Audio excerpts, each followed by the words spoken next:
Hey, Commanders fans, headed to the game January 7th? Take Metro for just $2, then join us for some tailgating fun. We'll have live bands, games, and giveaways galore. Plus, if you switch to mobile wallet there, you'll be entered for a chance to win a special raffle. Find us at the Morgan Boulevard Station or in Lot G at FedEx Field. Skip the traffic, skip the parking. Take Metro to the game January 7th. Learn more at WMATA.com. They love it on Nebula. They're wild about it on Taurus. Even on Motus, where they don't like anything at all, they eat it up. This is the Bob and Jeff Show, starring Bob Lutz. I've got things I like to do. I like to watch television. Jeff Lutz. Well, you're just talking about all these shows like old man. Right. What is that? Like every show that starts, well, I'm watching it. I don't get it. 97.5 and 1240 KFH. Stand by for action. All right, we are back. Hour number 2, Bob Lutz, Jeff Lutz, the Bob and Jeff Show on KFH. Boy, listening to you today and to listen to that promo, it seems like I'm really starting to bother you. That promo was like 5 years ago, probably. Is that a fact? Why do you think you're bothering me? I don't know. It just No, you don't. This doesn't nothing bothers me. I'm more and more inclined just to close up ranks and sit here in our home. Really? I got an issue right now with one of our coaches in League 42. She sends me an email, and I see the email, but it disappears. That's not good. And when she calls me, it goes directly to voicemail, and I never get the notification that she called. I never get her voicemails. It's almost like there's an evil spirit. Did you accidentally intervening. block this person? I looked. There's no block. It's just bizarre. I don't get it. Can you figure it out? No, I cannot. Who's out there that can figure this one out? Because she just sent me an email, unless I'm losing my mind. And she said something about you can check and see if I'm blocked by going to this place. And so I went back to read the email, and I didn't delete it. And then I checked all mail, you know, how even the mail you delete is there. Right. I'm an email expert. Of course. No, really, after as many No, listen, I do more emailing than you ever thought of. I hope so. You know, you want to know how many emails I got right now? How many? Well, in my inbox, only 470, because I clean that out all the time. But in my all mail, yeah, how many? 29,709. So wouldn't an expert at email be able to delete some of those? It's only in my all mail. I don't ever look at it. But isn't storage, this weird? My friend. Yeah, it seems strange. But if I delete the all mail, won't the newer emails be among those deleted? I don't know. I'd have to check. You're the least technical. That folder. You know, you came on this show today trying to act like 29,000 emails. Why don't you get some Roku TV and then you can? Yeah, but I sound like a moron. And you don't have a clue about anything. Roku. You don't have a clue about anything. I have a lot of clues about a lot of things. That's all they are, clues. I made it through half of the Texas-Washington game and just couldn't go anymore. That second half didn't start till after 11 o'clock. I was glad to see Washington win, and was I glad to see Michigan win? I don't know. I can't honestly say that, but I wasn't upset. Well, Michigan won. We get a different game, right? We get a different an all game Big this Ten year. matchup. Yeah, future. And that game will be played again next season in a conference matchup, which is strange. Yeah, to some degree. Here's where we are in picks now after 18 weeks. 18 weeks. It's a lot of weeks.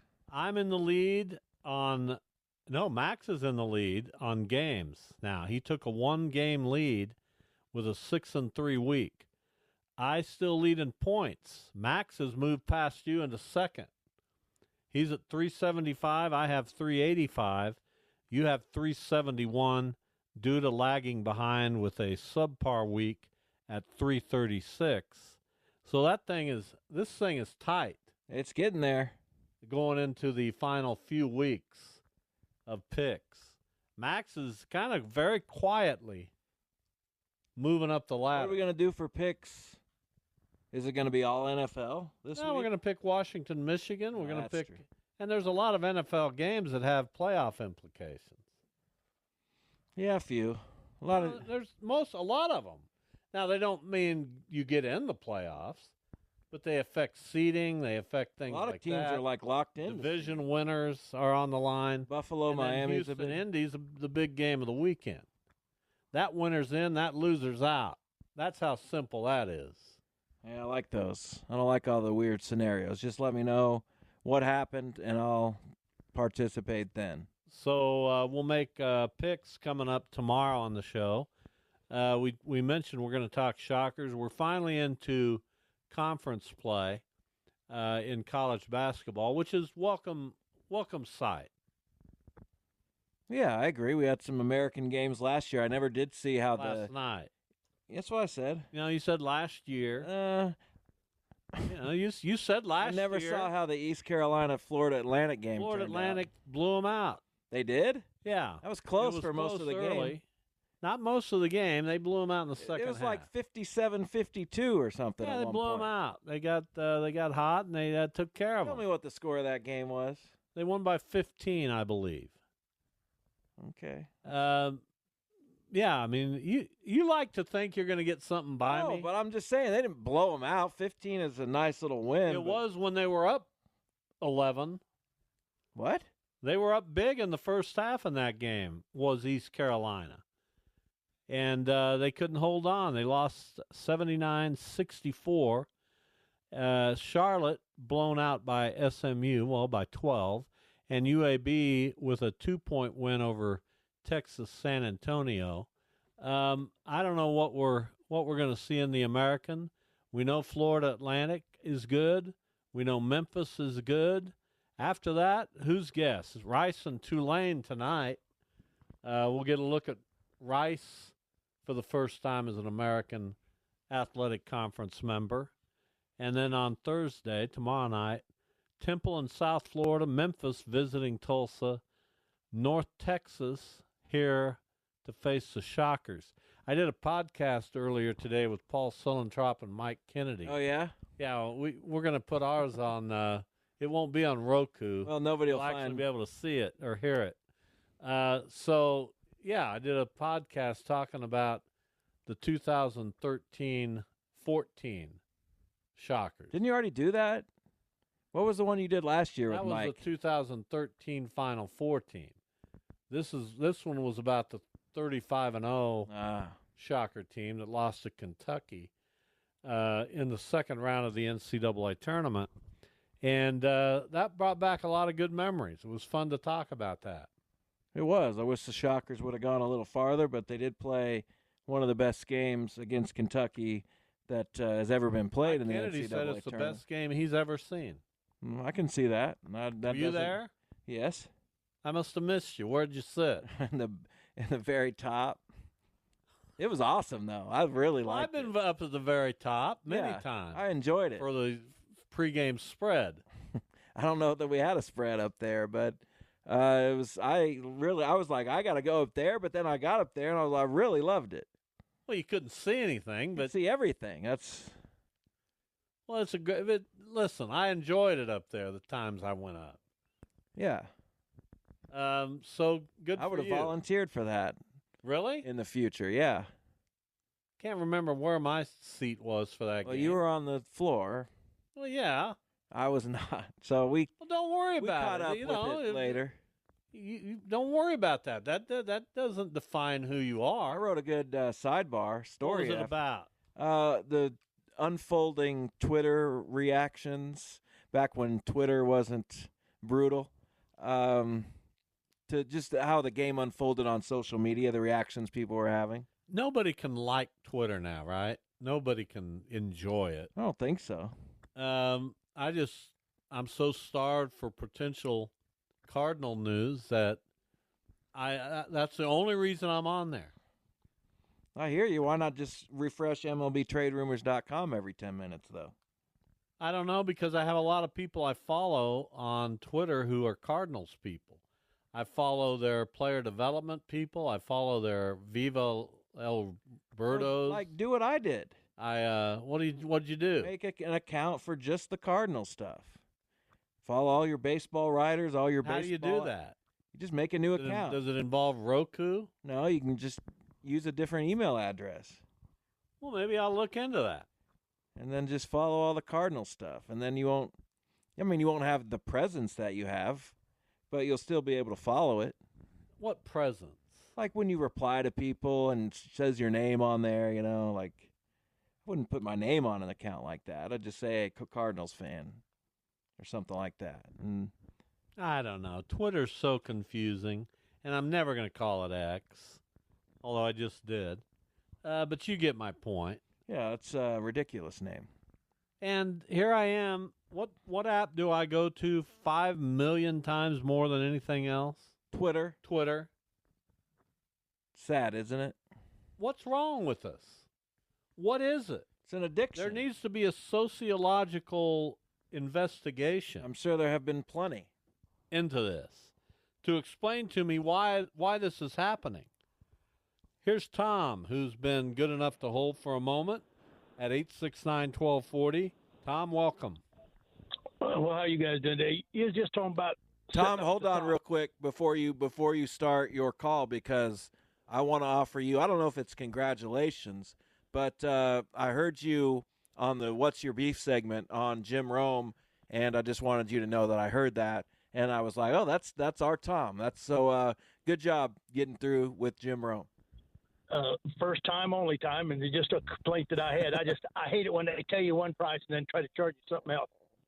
That's what my complaint was about. Where Jiffy Lube puts out $39.95, and then you get in there and they want to charge you $7 shop fee. I get upset. Yeah, that's crazy. I hear you. That was a good beef, as Jim Rome says. Okay, you're talking about setting up at the top. You can set up at the top maybe for the Shock or something. But we went to see Wichita State play KU in New Orleans in '81, and just for the heck of it, we went to the top, to sit at the very top. And back in '81, I could see like an eagle. I couldn't see the ball. You could barely tell the black players from the white players. Why anyone would pay and sit up there is past me, because you could not see the ball game. No way. Yeah, I went to the top of the Superdome when Jeff Lutz played in the Biddy All-Star tournament there back in, 90s? Not at the Superdome, just in New Orleans. That would have been cool, though. You didn't play at the Superdome, but you played in the city, and we toured the Superdome. Right. And I made it a point to go to the top of the Superdome, and you're right, Tom. First of all, it's amazing, and secondly, you can't see anything. But other than that, great. Yep. You guys have a good day. Thanks, Tom. Thanks. Yeah, that's a vast building. All of them are. All of those big dome buildings are. And I wouldn't want to be at the top of any of them, frankly. Do you know I've never been to an NFL game? Well, that's is that a hole in your resume? Do you feel? And only one NBA game, and it's been more than 30 years. Which NBA game? Suns Bucks in Arizona while you were there. Did I take spring you? training? Yes. We drove up from Yuma? I guess. Well, good for me. What a dad. I remember the Gorilla. I've been to that I wasn't covering. I don't know that I've ever been to an NFL game. Well, but you've been to NFL games. Yeah, probably 35 of them. It's not as a fan. Maybe more. Have you been to other NBA games? I have been to several other NBA games, but not a ton. When was the last one, do you think? Oh, man, gosh, now you're causing me to. Was it Suns Bucks? No, it wasn't Suns Bucks. I've been to an Oklahoma City Thunder game when Ron Baker was there with the Knicks, but that was as a journalist. I attended a Boston Celtics home game, which I was thrilled to do. Was that the Garden when or I their was newer? there to write about Adrian Griffin and his journey. But just as a fan of the NBA, I would guess no more than a couple others. We should go to see Pacers Thunder. I don't And I give believe a April? darn about the Pacers Thunder, my Okay. friend. Those days they seem to be over for me. Fair enough. I mean, I'd love to be young again, where those things just sounded like, oh, that's, you know what that would entail? Driving? Me leaving my dog and not being here with my wife. She can and- come. And I don't know what I'd do. All right. I'd be with you. I guess. Well, I mean, nothing wrong with that. We can, yeah, it'll be fun. A little father-son outing. Speaking of which, sort of, not really. What's today, the 3rd? 2 more days till the Eagles are back. Do they do anything different? No, of course not. In L.A.? Of course not. Same show. Of course. Okay. You know the Eagles. Give me a break. They're not going to do anything different in No, L.A.? of course they're not. In L.A.? Why does that mean so much to you? I've been giving that some thought. They're 76 years old. They're, in their minds, they're giving the fans, and this is probably true, they're giving their fans what they want. The fans. They want, not their fans. They want to hear the songs they know. And this is the last time they're going to get to hear them. And the Eagles understand that they can't play for 3 hours anymore. They don't have that in them. They're they had done. it in them in April. They're done with that. Last year. I mean, how are they just now done with it? They opened the stage. The show technically lasted 3 hours, but they took a 30-minute intermission. 15. They had the guy walk out with the record. That took 20 okay, minutes. but they played 28 songs. Now they're playing night 21. They played 2 hours. They played 28 songs. Now And they play they're playing 21. the songs in more rapid succession. But they're not going to stand out there and play. They're not going to play the songs that people don't know. Because you want to talk about being criticized? If they started playing songs people don't know, oh my God. This is the last time I'm going to see these guys. And they played Waiting in the Weeds? You know, they can play all the songs you want to hear and a couple others. Nah, you're barking up the wrong tree. And you need to give them a break. Aerosmith's on their if you final truly tour. love the Eagles, you need to give them a break. Well, I'm going. I'm still going. Sad. That's sad. See, now it's sad. No, it is Pick sad. a side, man. That's sad. Give them a break, but don't go watch them. That and paying Cedric the Entertainer $250. I didn't pay him, but for I did. Cameo. Indirectly. Are those two of the saddest things I've ever heard. Cedric was in the news today. Yeah, probably for the brutal cameo he gave you. No, it wasn't. Bad news? I mean, not good news. Cat Williams was just blasting him on the Shannon Sharp podcast. Just called him a joke thief, said he doesn't write his own jokes, and just horrible stuff about Cedric. And I like Cat Williams, so it was a little bit conflicting, but I don't like him nearly as much as I like Cedric the Entertainer. Let's get to Lee before we take a break. Hey, Lee. Hey, guys, and hey, Bob.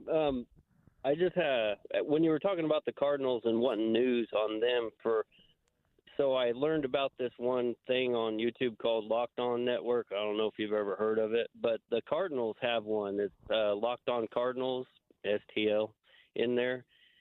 And usually they have like a person, that's on those Locked On channels. They usually have somebody that's a beat writer or a, media personality or, radio personality too. So those are pretty credible, networks and news to get things from. So if you ever want to check them out on there. I'll figure it out. I'll look into that. I appreciate that suggestion. Okay. No yeah, problem. they've got Thanks, Lee. They put up a bunch of podcasts, Locked On Cardinals. Yeah, look it up. It's supposed to be daily, but it hasn't been. The Pacers have one of those. Here's Sweet Jones on X. Oh, what? Who? It says I'm metal heavy, soft at the core. He follows me on Twitter, and he says, I have a Roku. It's literally the same as an Amazon Fire Stick. You sound old, Bob. Oh. Sweet Jones, set foot into my house and see who sounds old.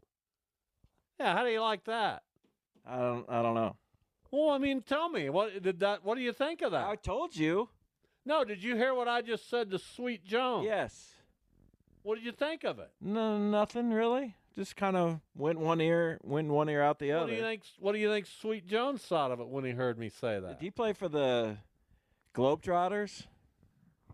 I love that name, Sweet Jones. But it's not his real name. We don't know that.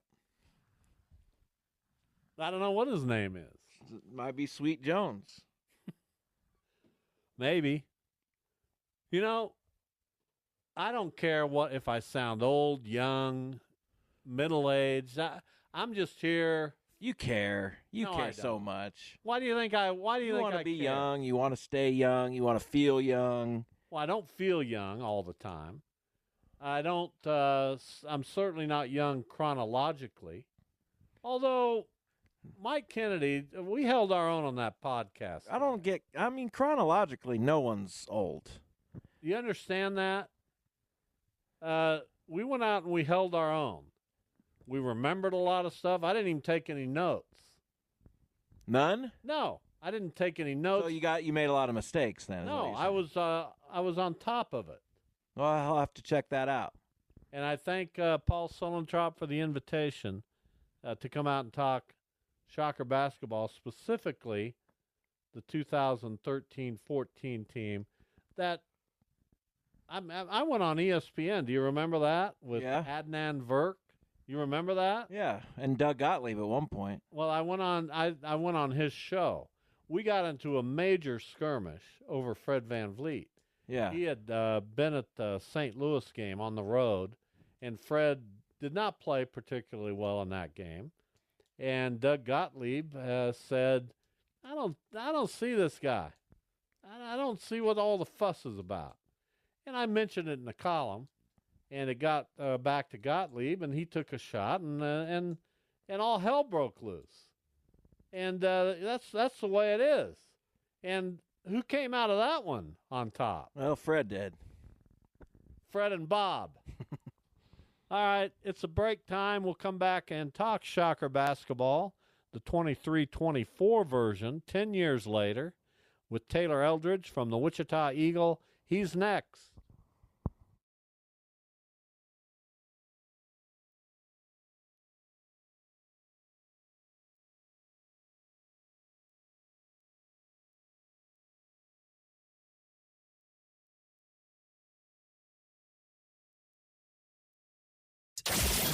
This is the Bob and Jeff Show on 97.5 and 1240 KFH. Taylor Eldrige joins us on the hotline to talk Shocker basketball. Taylor, welcome. How are you? I'm doing well. Thanks for having me on again.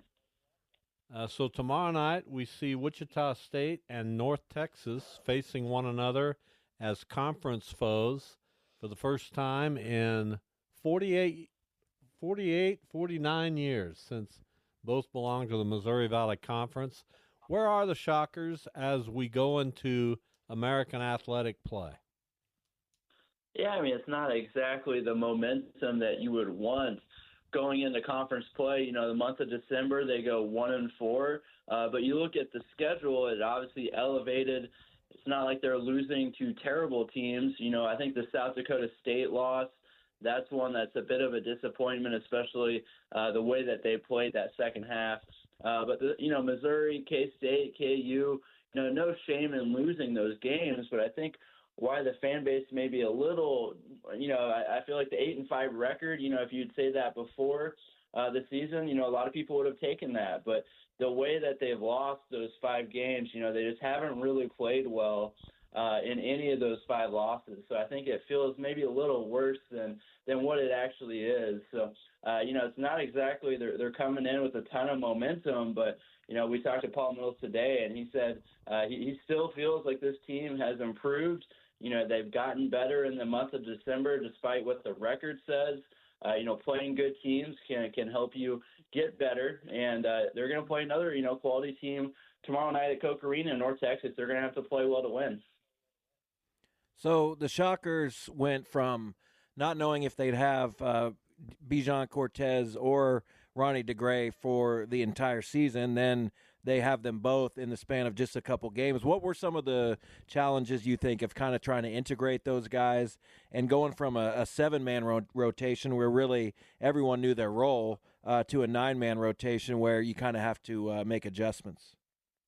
Yeah, I mean, you got to, it's now a decision for Paul Mills and that staff. Before the seven-man rotation, you're bringing a B-Day and Reginald off the bench and rotating those guys in, and everybody's playing, at least 20 minutes. Well, now, to find time for Bijan Cortez and Ronnie DeGray, you got to cut into minutes of someone, and it's obviously easier for Bijan to transition because they had no guard substitute before this. So I think transitioning Ronnie DeGray has been a little bit more of a challenge because, the two other bench guys were also forwards that could play the 3 or the 4. So, you're bringing in someone else that plays both of those positions. So it's been a little bit, minutes have come out of a B-Day, Ronnie DeGray, and I think that's been more of a challenge. And then just the biggest one just for the two players is, everybody else, they got, a couple warm-up games at Coke Arena, and games that WSU was favored heavily. Well, Bijan Cortez, his first two games are against K-State and KU, two, great opponents. And then with Ronnie DeGray, the SIU game, SIU's a quality team as well. So, they've been thrown into the fire. And, I think that's really tough for a player when you're trying to get your legs. You're trying to, just get back to playing. And like you said, they go from not thinking they're going to play at all to now they're good to go. So I think both of those guys will improve as the season goes on just because they're thrown into the fire against really good teams, and it's tough to kind of acclimate yourself when, you're playing against high-level competition. So, I think Bijan Cortez particularly, I think he's going to make a big impact on this team in conference season. Talking Shocker basketball with Taylor Eldrige from the Wichita Eagle. So is it too early? It's obviously really early. Is it too early to proclaim that this conference is Florida, Atlantic, Memphis, and everyone else? It certainly looks that way. And, I think if you ask anybody right now, I don't think you're going to have any other answer besides those two. So there would have to be a major surprise in conference play to shuffle that order. Certainly, that could be the case. Road games are always tricky in conference. If those two teams particularly, they don't play until late February. So they're going to go a long time without playing each other. So it's possible for one of them to take a few bumps in the road. But I think as it stands right now, if you ask 100 people, you're going to get probably 50 say Memphis, 50 say Florida Atlantic. I don't think anybody else is picking anybody besides those two.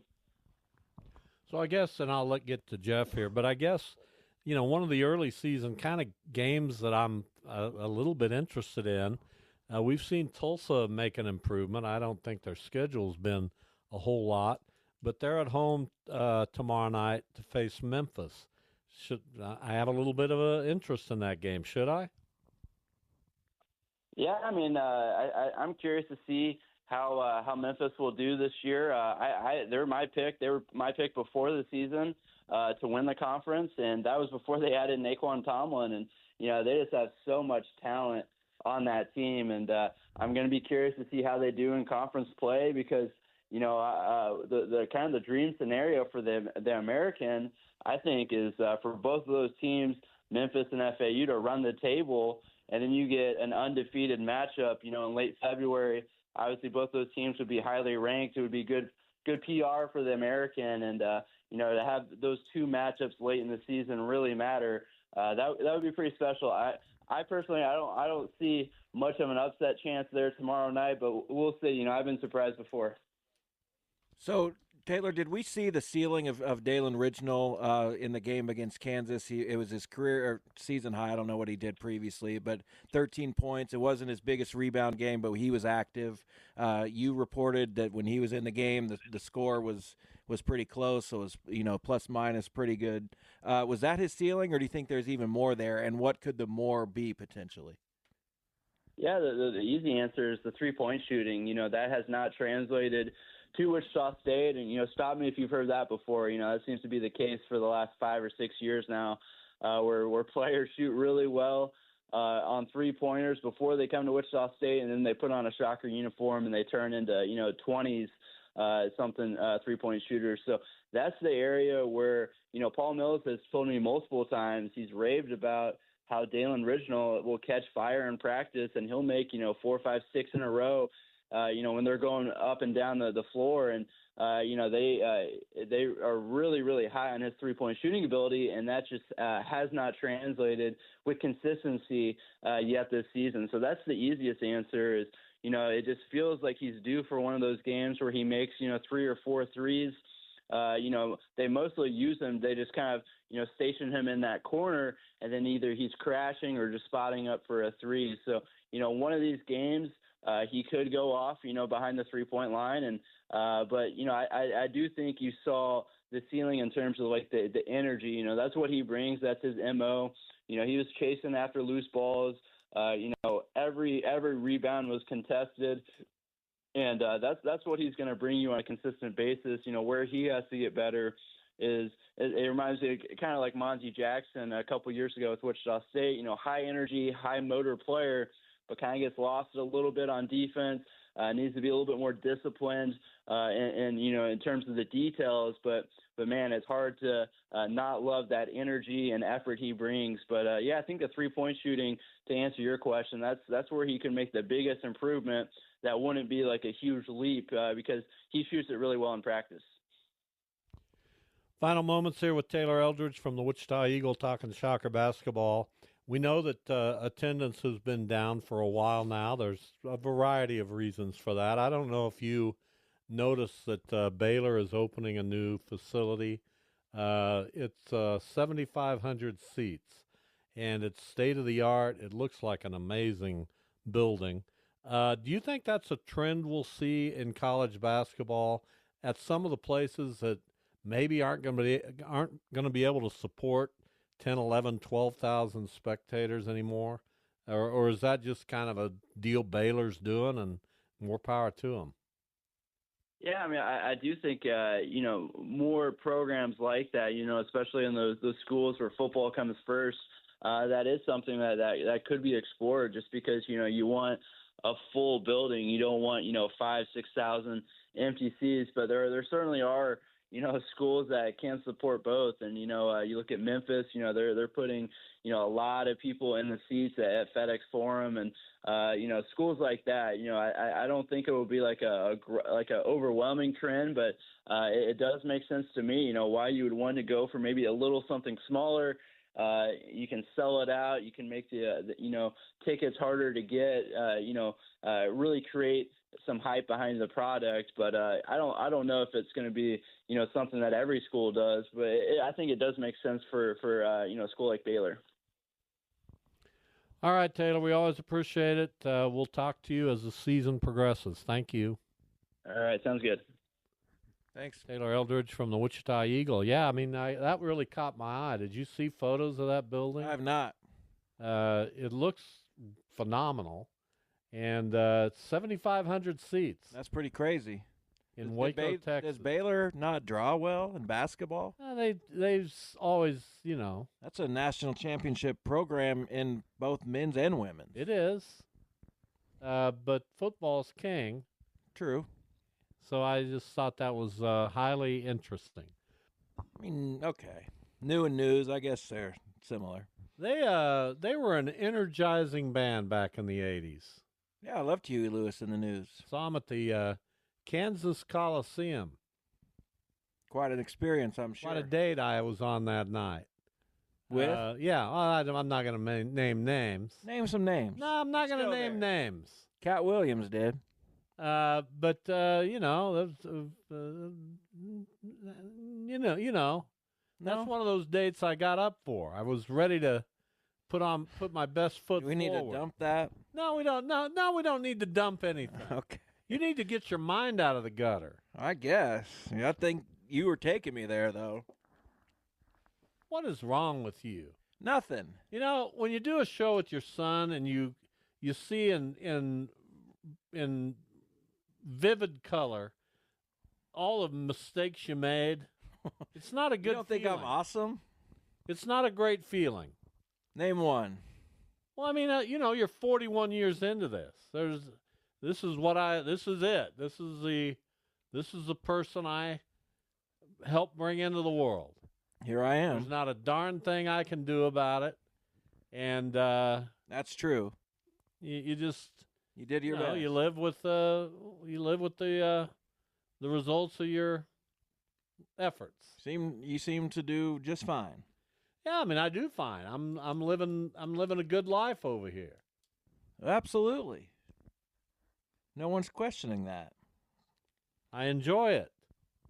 As you should. Have a wonderful dog and a fantastic wife, and occasionally we get to see our in-laws and you folks, and Yeah. we What a life. we just love it. Good. That makes me. And I have no Genuinely- idea what I'm going to do tonight. I got to figure that out. Why do you need to do anything? I don't know. This feels like you need to do something. Man, Fargo's on tonight. I get to the end of the day and I'm like, I don't need to do anything. I did my things for the day. I went to work. I performed. Fargo's on tonight, which is a good thing. We got some college basketball. We've got Dayton and Davidson. Does that Pacers, do anything Bucks. for you? No. Clemson, Miami out of the ACC a little bit later. Rice and Tulane. I might watch that one. Isn't Rice terrible? They're pretty bad. Why But don't you go through every game that Rice has played? I don't want to do that, but I might watch a little bit of Rice and Tulane, but not a lot. Rice is 6-7. They own wins over Harvard.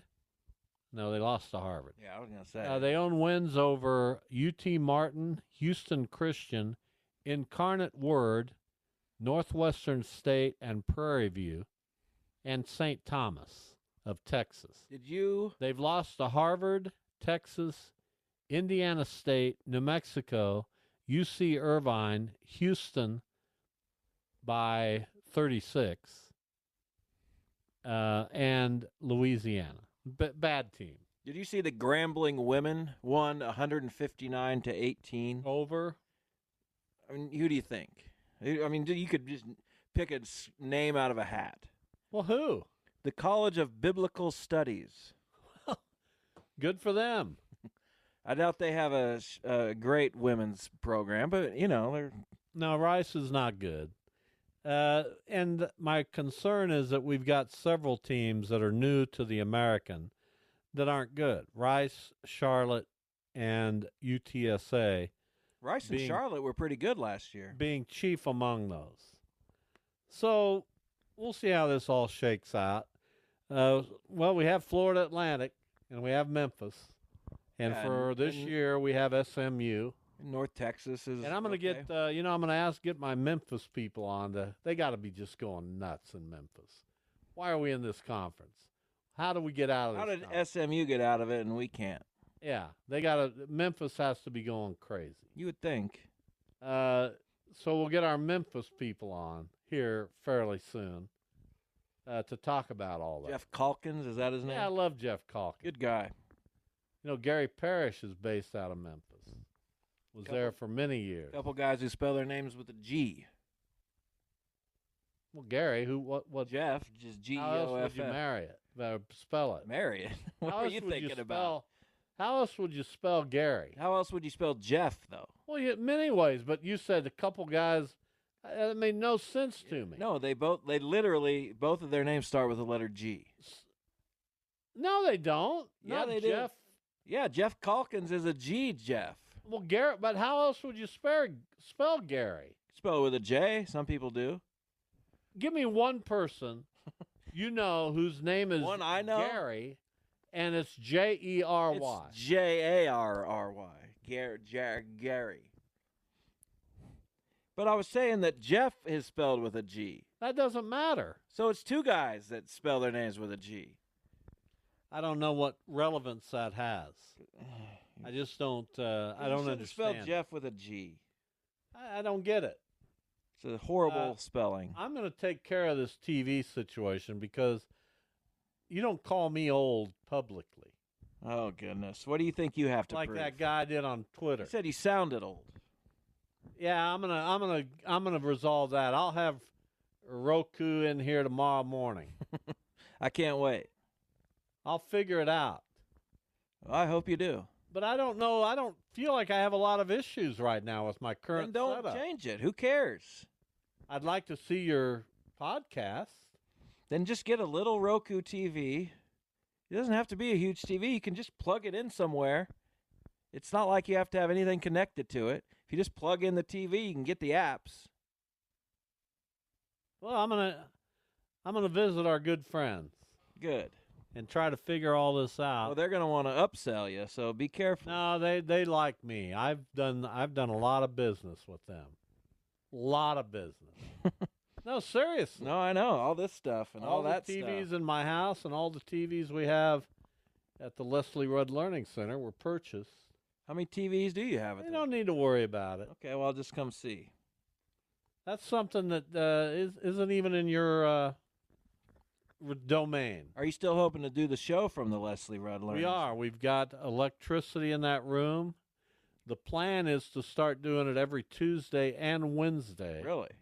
From the Rudd Center sometime in the near future. Okay, well, keep me posted. I'll need to be there. And doing the show from here on the other days, unless we see fit to go visit Max. And I feel terrible that we don't visit Max more often. How was Max doing yesterday? Oh, he was great. I love seeing you guys. He does. It perks him up quite a bit. I don't know that I have the same effect, but for some reason he enjoys Jason Duda. I've never been excited before in my life. See, why are you not doing that? When you chastise me for doing it. Because Duda will be here tomorrow, and I'm going to let him have it. Good. I'm looking forward to that. I'm going to try to get him fired up about something. You won't.